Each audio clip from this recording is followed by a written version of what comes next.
தந்தை மைந்தன் தூய் அவரின் திருப்பெயருக்கு மாற்றுண்டதாக. அன்புக்குரிய சகோதர சகோதரி, உங்களை யாவரையும் ஆண்டுடைய திருப்பெயரில் அன்போடு வாழ்த்துகிறோம்.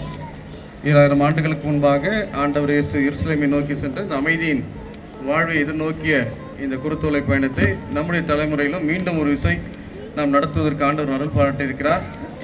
ஆண்டவர் இயேசுவை போல நாமும் அன்றைக்கு இருந்த சூழ்நிலையிலே அமைதியை ஏற்படுத்துவதற்காக சென்ற இந்த நோக்கத்தை அறிந்து நாமும் அமைதியின் தூதர்களாக செயல்படுவோம், ஆண்டவர் இயேசுவின் வழியிலே நடப்போம் என்கிற நம்பிக்கையோடு இந்த பயணத்திலே பங்கேற்க முடியாய் உங்களை அன்போடு கேட்டுக்கொள்கிறேன். கண்களை மூடி ஆண்டுடைய அருளை வேண்டி நாம் மன்றாடுவோம். அன்பு மல்லம் நிறைந்த ஆண்டவரே, மனமகிழ்ச்சி அந்த நாளின் வாழ்வுக்காக நாங்கள் நன்றி செலுத்துகிறோம்.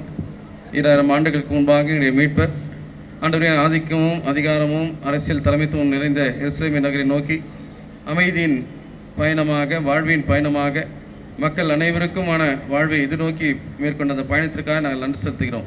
ஆண்டவர் இயேசுவின் வழியிலே நடக்க முடியாய் திருமுழுக்கின் வழியாக, திடப்பத்தில் வழியாக எங்களை அர்ப்பணித்து வந்திருக்கிற நாங்களும் ஆண்டவர் இயேசுவை போல அமைதியின் தூதர்களாக செயல்படுவோம் என்கிற அர்ப்பணிப்போடு இந்த பாவனையிலே கலந்து கொள்வதற்கு கர்த்தர் அருள் பாட்ட முடியாது குறித்து செபிக்கிறோம். நாங்களும் கூட அமைதியை எதிர்நோக்கிறவர்களாக, தீமைகளை வெறுத்து நன்மைகளை செய்யக்கூடியவர்களாக எங்களை அர்ப்பணிக்க முடியாய் செல்ல வேண்டும் என்கிற உணர்வோடு பங்கேற்க அருள் தாரும். இந்த பயணத்தில் எங்களோடு கூட வாரம் பாதுகாப்பை தாரும். அமைதியின் தூதர்களாக இந்த நாளில் மாத்திரமல்ல எந்நாளிலும் செயல்படுகிற மக்களாய் வாழ்வதற்கு அருள் பாராட்டும். மண்ணிலே மாத்திரமல்ல விண்ணிலும் வெண்ணாடைகளை அணிந்து கொள்வதற்கு எங்களை தகுதிப்படுத்திக் கொள்ள நீர் எங்களுக்கு உணர்வை தாரும். இந்த நேசன் வழியாக வேண்டிக் கொள்கிறோம் எங்கள் தாயின் தந்தையுமாய் கடவுளே, ஆமென்.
கஷ்டங்கள் தேடி வந்தாலும்,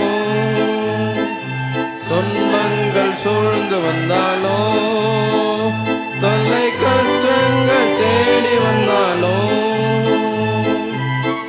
பயமும் இல்லை கலக்கமில்லை, பயமும் இல்லை கலக்கமில்லை, கர்த்தர் நம்முடனே. ஓசன்னா ஜெயமே, ஓசன்னா ஜெயமே, ஓசன்னா ஜெயம் நமக்கே, ஓசன்னா ஜெயம் நமக்கே.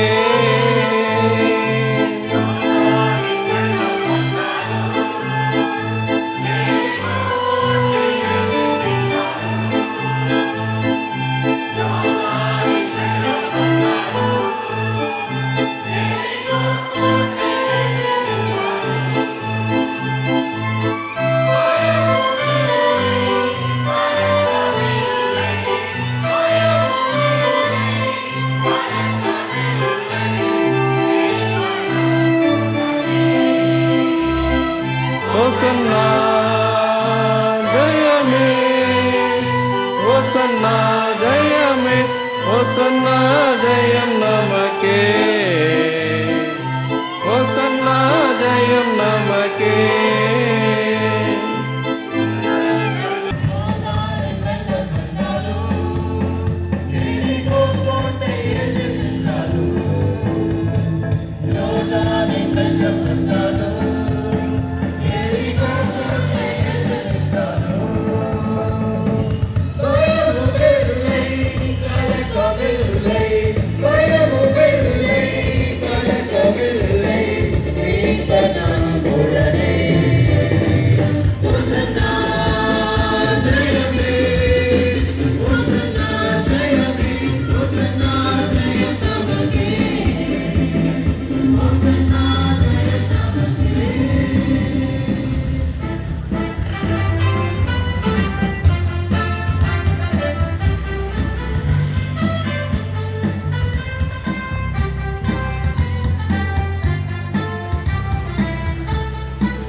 மக்கள் பயன்படுத்திய ஓசன்னா என்னும் வார்த்தை ஆண்டவரே இப்போதும் விடுவித்தருளும் என பொருள்படும் அமைதியின் வாழ்வுக்கு இயங்கும் இறை மக்களின் குரலாக இது ஒலிக்கிறது.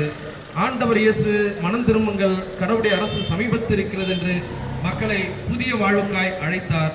மக்களின் பாவங்களை மன்னித்தார். உடல் ஊனமுற்றோரை சுகமாக்கினார். நோயுற்றோரை குணமாக்கினார். பார்வையற்றவர்களுக்கு பார்வை அளித்தார். பிசாசுகளின் பிடியிலிருந்து மக்களை விடுவித்தார். சமுதாயத்தில் கைவிடப்பட்டோருக்கும் மனநிலை பாதிக்கப்பட்டோருக்கும் நம்பிக்கை அளித்தார். பாவிகள் என கருதப்பட்டவர்கள் மற்றும் ஏழை மக்கள் மீது அன்பு செலுத்தினார். மனிதாபிமானமற்ற சமய சட்டங்களை விட இரக்கத்தினையும் அன்பினையுமே கடவுள் விரும்புவதாக கூறினார். அன்பு செய்வதையே கடவுள் விரும்புகின்றார் என்பதை போதித்தார்.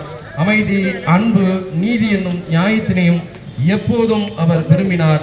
அன்பு செய்வதையே கடவுள் விரும்புகிறார் என்பதையும் நிலைநாட்டினார். எப்போதும் அன்பை விரும்பாத அதிகார வர்க்கம் வழக்கம் போல இயேசுவின் விடுதலை பணிக்கு எதிராக அணிவகுத்து நின்றனர். இயேசு கிறிஸ்துவின் திருப்பணிகள் அவரை மரணத்திற்கு நேராக வழிநடத்தியது. சமய தலைவர்களும் அரசியல் அதிகாரத்தினரும் இயேசு கிறிஸ்துவுக்கு எதிராக செயல்பட்டனர். இந்த நிலையில் சமயம், அரசியல் மற்றும் பொருளாதார அதிகாரத்தின் மையமாய் அந்த நாட்களில் விளங்கிய எருசலேம் நகரை நோக்கி ஆண்டவர் இயேசு பவனியாக செல்கின்றார். இன்றும் தனிநபர், குடும்பம், சமூகம் மற்றும் நாடுகள் என உலகமே பிளவுபட்டு அமைதிக்காக இயங்குவதை நாம் பார்க்க முடியும். பல இன மக்களையும் கலாச்சாரங்களையும் பண்பாடுகளையும் சமயங்களையும் கொண்ட நம்முடைய இந்திய தாய் திருநாட்டிலும் இன்று அமைதி குலைந்து காணப்படுகிறது. ஆணாதிக்கம், பெண்ணடிமைத்தனம், பெண் சிசு கருவிலை கொல்லப்படுதல், வரதட்சணை, சாதிய பாகுபாடு, தீண்டாமை, சமய அடிப்படைவாதம், பொருளாதார ஏற்றத்தாழ்வுகள், தீவிரவாதம், வன்முறை என பல தீமைகள் நம் நாட்டில் நிலவி இருக்கின்றன. மக்களின் இந்த புதிய பொருளாதார கொள்கை, உலகமயமாக்கல், தனியார் மயமாக்கல், இராணுவ பெருக்கம், உலகமெங்கும் சூழ்ந்திருக்கக்கூடிய போர் சூழல், இவற்றின் காரணமாக மக்களுடைய வாழ்வு பாதிக்கப்பட்டு இருக்கிறது. எதிர்காலத்தை குறித்து கேள்வியோடு அலைகின்ற மக்களாக, அகதிகளாக, அடிப்படை தேவைகளுக்கு போராடுகின்ற நிலைக்கு மக்கள் தள்ளப்பட்டு இருக்கிறார்கள். சிலுவையில் துன்பப்பட்ட நிலையிலும் இயேசு கிறிஸ்து தன்னை பகைத்த மக்களை மன்னித்தார். மன்னிப்பின் வழியாக மட்டுமே மனித நேயத்தினை உருவாக்க முடியும் என உலகிற்கு உயர்த்தினார்.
அருளிந்த ஆண்டவரே, மகிழ்ச்சியான நாளுக்காக நாங்கள் நன்றி செலுத்துகிறோம்.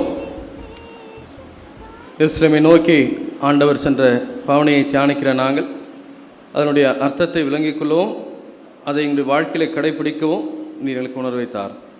இறைமை இந்த நேசன் வழியாக வேண்டிக் கொள்கிறோம். எங்கள் தாயின் தந்தையுமாய் கடவுளே, ஆமென்.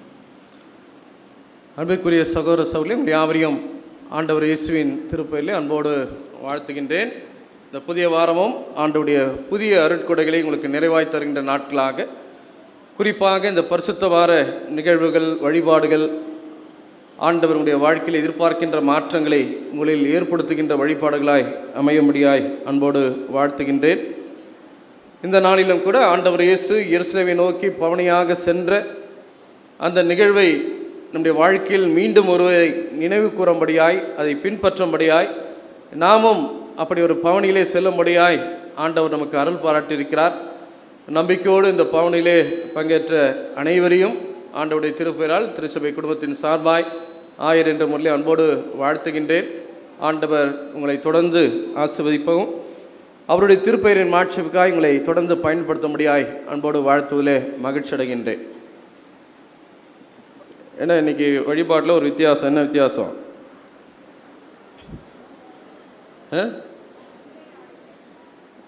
வெள்ளை ஆடைகள், நான் கலர்லாம் பார்க்கறதில்ல. என்ன வித்தியாசம்?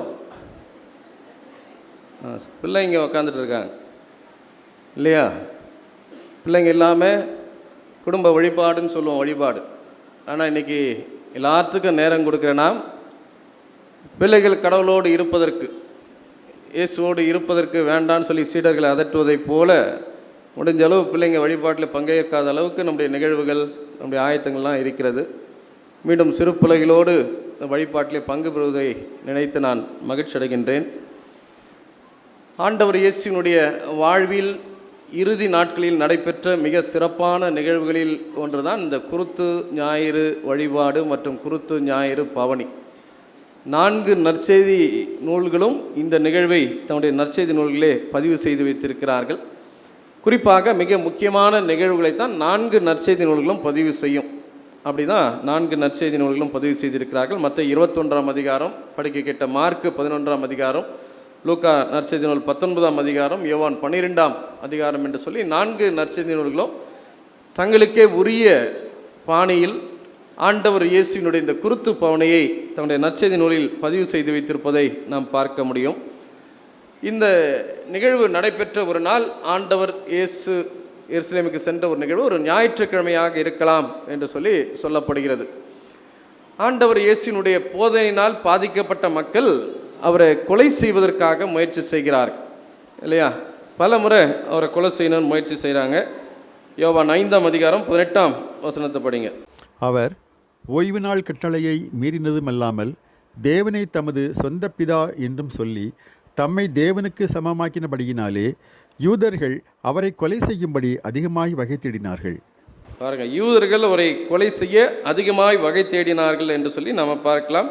யோவான் 7ஆம் அதிகாரம் 30ஆம் வசனம். அப்பொழுது அவரை பிடிக்க வகை தேடினார்கள், ஆனாலும் அவருடைய வேலை இன்னும் வராதபடியினால் ஒருவனும் அவர் மேல் கை போடவில்லை. அப்போது அவரை பிடிக்க வகை தேடினார்கள், ஆனாலும் அவருடைய வேலை இன்னும் வராதபடியினால் அவருடைய நேரம் இன்னும் வராதனால் யாரும் அவரை தொடவில்லை என்று சொல்லி நாம் பார்க்கலாம். 44ஆம் வசனம். அவர்களில் சிலர் அவரை பிடிக்க மனதாயிருந்தார்கள், ஆயிலும் ஒருவனும் அவர் மேல் கை போடவில்லை. சிலர் அவரை பிடிக்க விரும்பினர், ஆனாலும் யாரும் அவரை தொடவில்லை. 8ஆம் அதிகாரம் 20ஆம் வசனம்.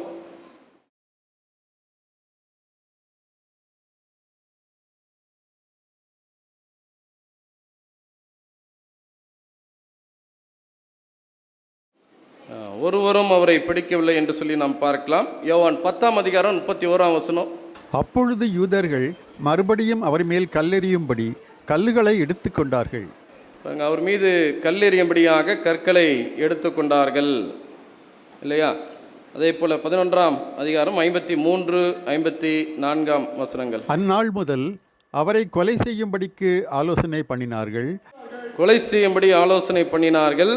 ஆகையால் இயேசு அதன் பின்பு வெளியரங்கமாய் யூதருக்குள்ளே யூதருக்குள் சஞ்சரியாமல் அவ்விடம் விட்டு வனாந்திரத்துக்கு சமீபமான எப்ராயிம் என்னப்பட்ட ஊருக்கு போய் அங்கே தம்முடைய சீஷருடனே கூட தங்கியிருந்தார்.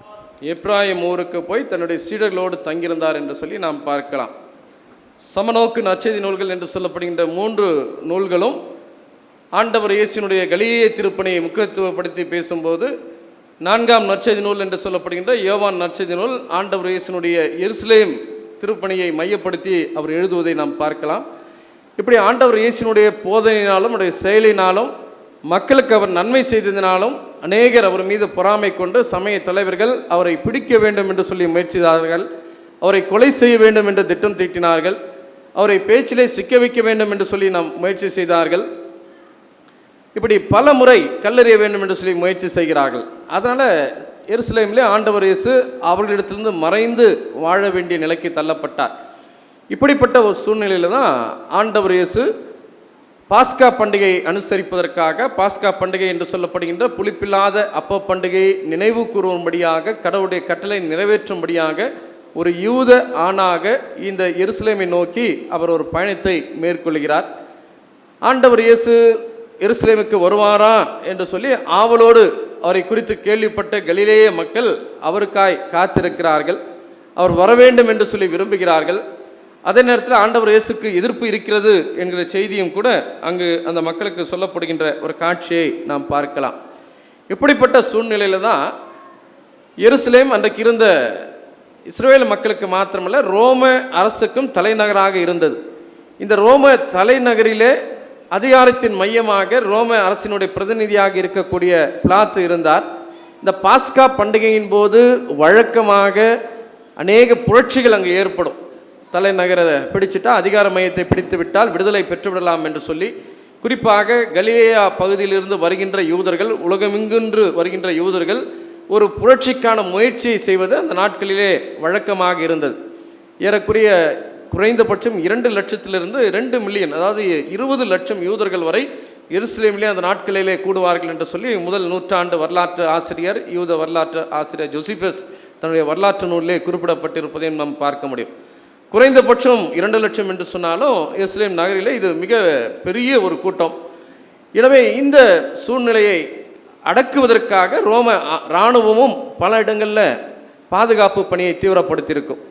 ஆண்டவர் இயேசு ஒருவருக்கு சில ஆண்டுகளுக்கு முன்பாக, 400 வருடங்களுக்கு முன்பாக தியோட்டகாஸ் என்று சொல்லக்கூடிய ஒருவரும் இப்படி 400 பேரோடு வந்து ஒரு புரட்சிக்கான முயற்சியை மேற்கொண்டார்.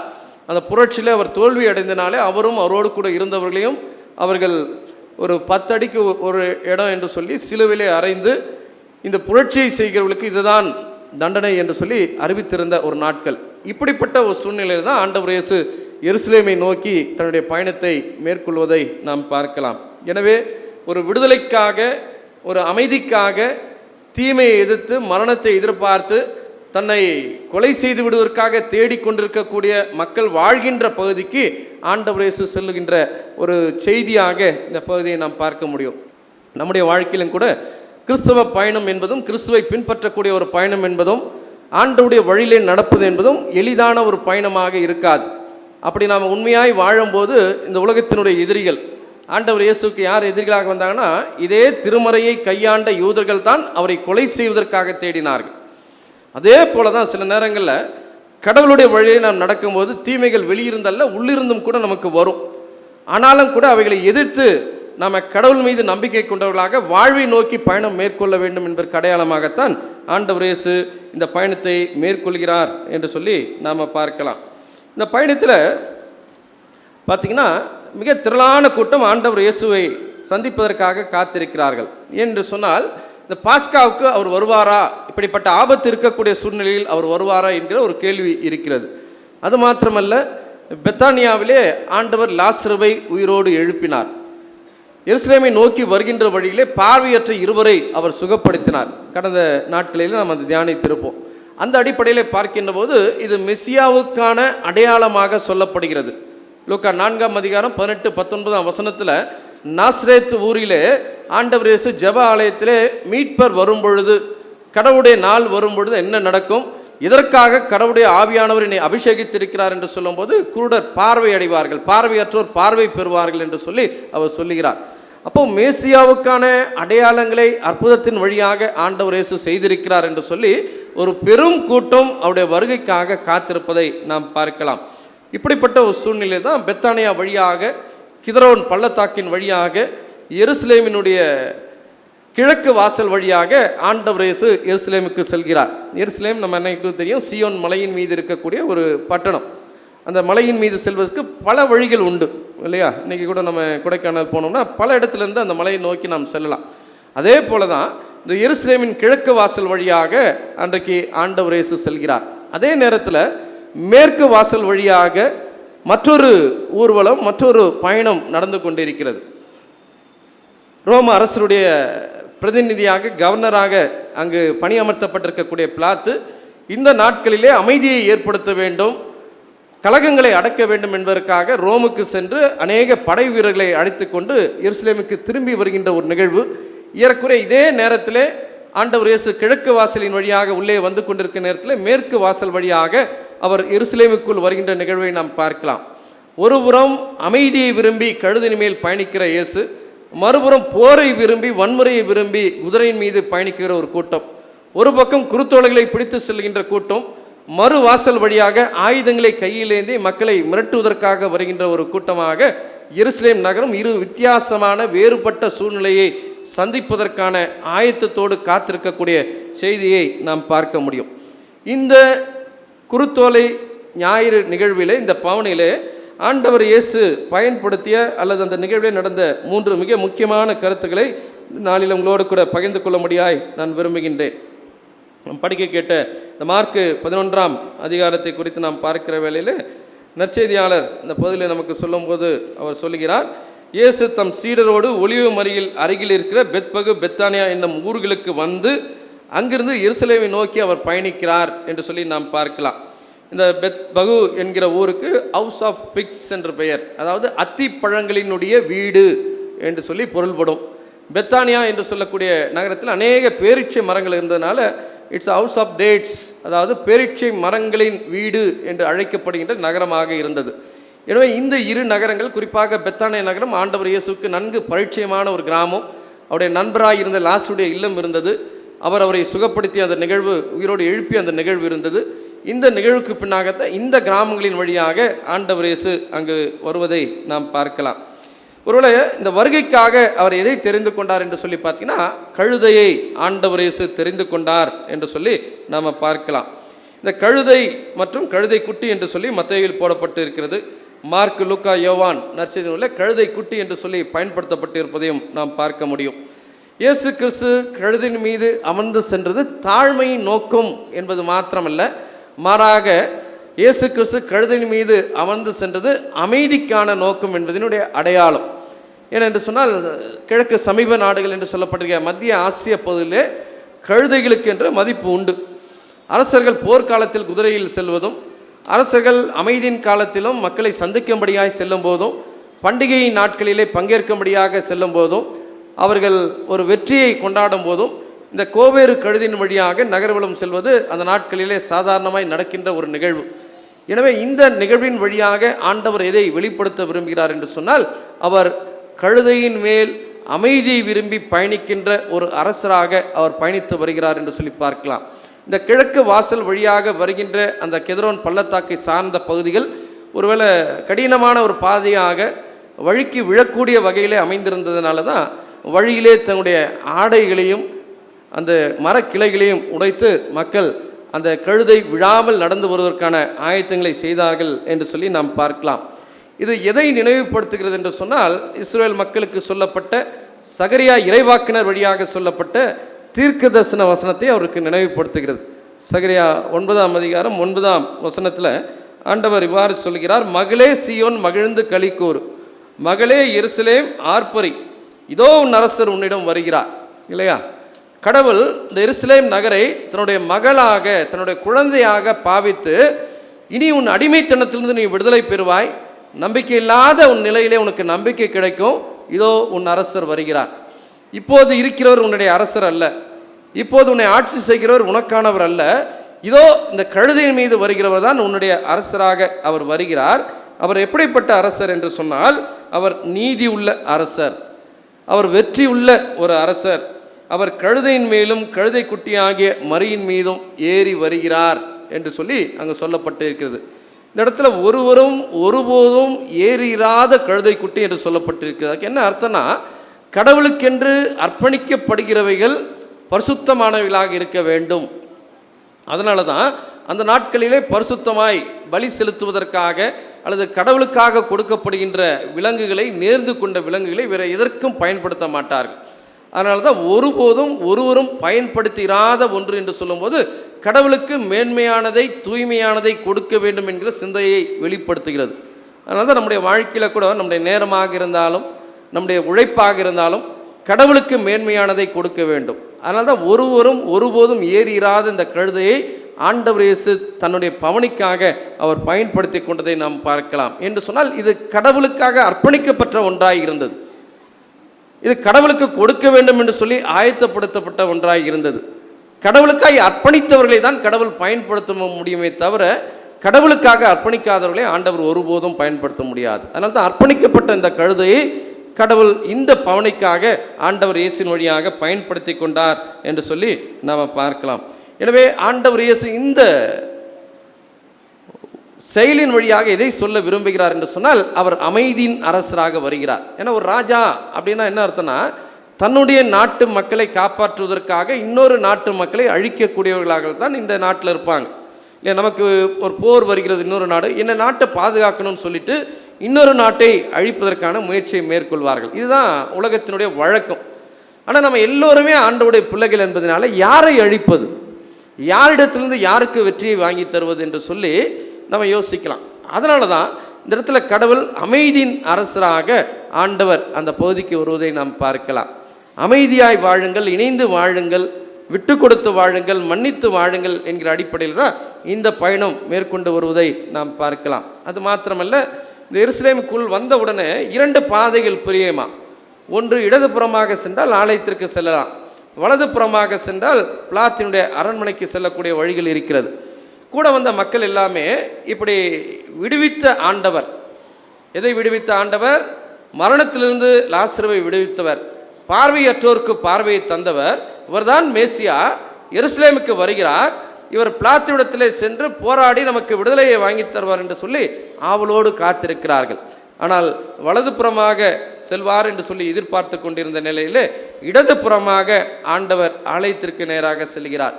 ஆண்டவருடைய அமைதி ஆலயத்திலிருந்து வருகின்ற அமைதியாக, கடவுளிடத்திலிருந்து வருகின்ற வாழ்வாக அமையுமே தவிர உலக அதிகாரத்திலிருந்து வருகின்ற வாழ்வாக அமையாது என்பதற்கான எடுத்துக்காட்டாக இந்த பகுதியை நாம் பார்க்கலாம். அடுத்து அந்த பகுதியில் நீங்கள் பார்த்தீங்கன்னா, கழுதைக்கு அடுத்து கையில் என்ன பண்ணுறாங்களா? குருத்தோலைகளை பிடித்து கொண்டு அந்த மக்கள் பயணித்து வருகின்ற காட்சி நம்ம பார்க்கலாம் இல்லையா? மார்க்கில் இருக்கா குருத்தோலை என்ற வார்த்தை? மத்தேயில இருக்காது, மார்க்கில் இருக்காது, லூக்காவில் இருக்காது. ஏன் இருக்காது? எல்லாம் நற்செய்தி நூல்கள் தான். எல்லாருக்கும் என்ன, ஏன் அதை பற்றி அவங்க எழுதலைன்னா, குருத்தோலைகளை பிடித்து செல்வது இன்றைக்கி ஈஸி இல்லையா? வாங்கி நமக்கு ஆயத்தம் பண்ணுறாங்க, அதை பிடிச்சிட்டு அழகாக போயிட்டு வந்துடுறோம். ஆனால் அன்றைக்கி அப்படி போக முடியாது. குருத்தோலைகளை பிடித்து செல்கிறீர்கள் என்று சொன்னால் இது ஒரு விடுதலைக்கான அடையாளமாக கருதப்பட்டது. எனவே இதை யார் பிடித்து செல்லக்கூடாது? அடிமைகள் பிடித்து செல்லக்கூடாது. இதை பிடிச்சிட்டு போனால் நாங்கள் வெற்றி பெற்று விட்டோம் என்று சொல்லி அர்த்தம். கிரேக்கர்கள் இந்த இஸ்ரேல் மக்களை ரோம அரசுக்கு முன்பாக அடிமைப்படுத்தி வைத்திருந்தார்கள். அப்போ அவங்க என்ன செய்கிறாங்கன்னா, ஆண்டவருடைய ஆலயத்தை கைப்பற்றி அந்த ஆலயத்தில் என்ன பண்ணுறாங்கன்னா, கிரேக்க தெய்வங்களுக்கான சிலைகளை அமைத்து விடுகிறார்கள். அந்த சிலைகளுக்கு பல மிருகங்களை பலியிடுகிறார்கள். அதில் யூதர்கள் அருவருக்கத்தக்க பன்றியையும் கூட பலியிட்டு ஆலயத்தை அவர்கள் தீட்டுப்படுத்தினார்கள் இவங்களுடைய பார்வையில்.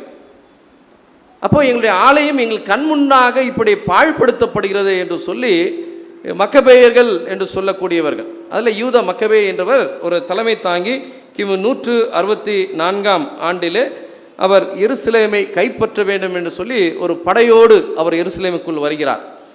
எருசலேமை கைப்பற்றி சில ஆண்டுகள் தங்களுடைய பாதுகாப்பில் அதை வைக்கிறார்கள். அப்படி கைப்பற்றிய உடனே இப்படி பவனியாக வந்து குருத்தோலைகளை கையில் பிடித்து கொண்டு எருசலேமுக்குள்ளாக வருகிறார்கள். அதை தான் பிற்காலத்திலே ஹனுக்கா பண்டிகை என்று சொல்லி கொண்டாடினார்கள். அப்போ குருத்தோலைகளை பிடித்து கொண்டு வராங்க. என்ன அர்த்தம்னா, நாங்கள் வெற்றி பெற்று விட்டோம், என்னுடைய வாழ்வு முடிந்து விடவில்லை, நாங்கள் வாழ்ந்து கொண்டிருக்கிறோம், வாழ்வோம் என்கிற நம்பிக்கை இல்லையா? மரம் காஞ்சிடுச்சு, சில நேரத்தில் கிட்ட வந்து பார்த்தா ஒரு துளிர் தோன்றும். அந்த துளிர் எதை நமக்கு வெளிப்படுத்துகிறது என்று சொன்னால், மரம் சாகலை, நான் இன்னும் உயிரோடு இருக்கிறேன், நான் இன்னும் வாழ்வேன். அதே போல தான் இந்த குருத்தோலைகள் எதை நினைவுபடுத்துகிறேன் என்று சொன்னால், கடவுள் நமக்கு வாழ்வை கொடுப்பார், நாம் அழிந்து போக மாட்டோம், நாம் வாழ்வோம், யாரும் நம்மை அழித்து விட முடியாது என்பதற்கு அடையாளமாக, வாழ்வு துளிர்க்கிறது என்பதற்கு அடையாளமாக இந்த குருத்தோலைகளை பிடித்து சென்றார்கள். அது மாத்திரமல்ல, இந்த மக்கபேயர்கள் தாங்கள் பயன்படுத்தின ஞானயத்திலே அவர்கள் இந்த குருத்தோலைகளை தங்களுடைய அடையாளமாக பொறித்து வைத்திருந்தார்கள். ஏறக்குறைய அந்த முதல் நூற்றாண்டு, கிமு முதல் நூற்றாண்டு 2ஆம் நூற்றாண்டில் இது யூதருடைய அடையாளமாக இருந்தது. ஒவ்வொரு முறையும் இந்த புரட்சி வரும்பொழுதெல்லாம் அவர்கள் குருத்தோலைகளை பிடித்து செல்வதை வழக்கமாக கொண்டிருந்தார்கள். அதனால தான் மற்ற நற்செய்தியாளர்கள் இயேசு குருத்தோலைகளை பிடித்து சென்றார்கள் என்று சொல்லி எழுதினா பிரச்சனைகள் வரும். மக்கள் அன்றைக்கி பிடிச்சிட்டு போயிருந்தால் கண்டிப்பாக இந்த மாதிரி கூட்டமாக போயிட்டு திரும்பி வந்து இங்கே மோரில் நம்ம சாப்பிட்ருக்க முடியாது. பிடிச்சிட்டு போயிருந்தால் அங்கேயே நம்மளை என்ன பண்ணியிருப்பாங்க, கொன்று விட்டு இருப்பார்கள். அதனால் இதை கொஞ்சம் மழுவி என்ன பண்ணுறாங்க, வெறும் ஓலைகளை போட்டாங்க, வெறும் மரக்கிளைகளை தரித்தார்கள் என்று சொல்லப்பட்டிருக்கிறது. ஆனால் யோவான் மாத்திரம் தைரியமாக எழுதுகிறார். அதனால தான் யோவானுக்கு என்ன பேர், அன்பின் சீடர்னு பேர். அன்பு எதை கண்டும் பயப்படாது. கடவுள் மேலே அவர் அன்பு வச்சதுனால தான் தைரியத்தோடு எழுதுகிறார், நாங்கள் வெறும் மரக்கிளைகளை பிடித்து கொண்டு செல்லவில்லை, நாங்கள் குருத்தோலைகளை பிடித்து சென்றோம். இல்லை, மிக பிந்திய காலகட்டத்திலே 4ஆவதாக எழுதப்பட்ட அந்த நற்செய்தி நூல்.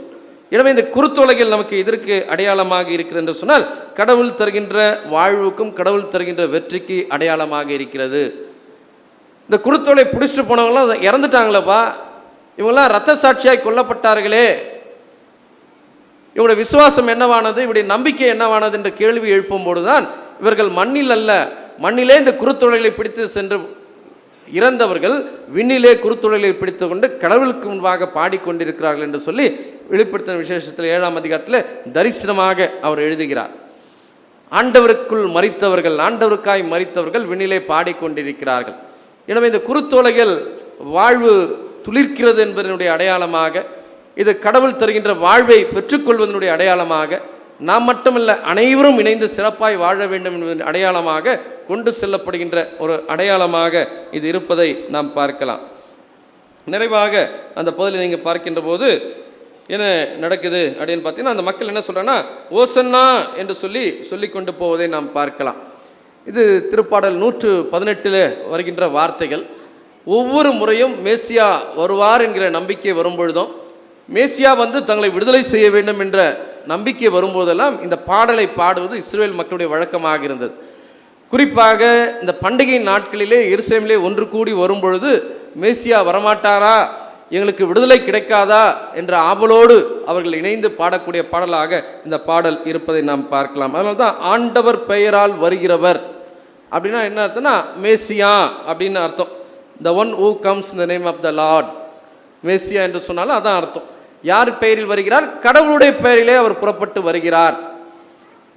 அப்போ இந்த ஓசன்னா என்கிற வார்த்தை எதை நினைவுபடுத்துகின்ற சொன்னால், ஒரு அபய குரலாக, ஒரு ஆபத்திலிருந்து தன்னுடைய தாயை தந்தையை பார்த்து ஒரு குழந்தை முறையிடக்கூடிய ஒரு குரலாக, என்னை காப்பாற்றுங்கள் என்று சொல்லக்கூடிய ஒரு குரலாக, ஆண்டவரே விடுவியும், எப்போ இப்போதே விடுவியும், நான் விடுவிக்கப்பட வேண்டிய அவசியத்தை, வெகு விரைவிலே விடுவிக்கப்பட வேண்டும் என்கிற அவசியத்தை உணர்த்துகின்ற வார்த்தைகளாக இந்த வார்த்தைகள் சொல்லப்படுகிறது. இல்லை, பல ஆண்டுகள் அடிமைகளாக தன்னுடைய நம்பிக்கை இழந்து, தன்னுடைய வாழ்வு இழந்து, தன்னுடைய பிள்ளைகளை இழந்து, அகதிகளாக ஆண்டவர் தங்களை விடுவிப்பார் என்று சொல்லி நம்பக்கூடிய அந்த மக்கள் இந்த மேசியாவாவது தங்களை விடுவிப்பாரா என்று சொல்லி தான் ஓசன்னா என்று சொல்லி அவர்கள் அவரை நோக்கி முறையிடுகின்ற காட்சியை நாம் பார்க்கலாம்.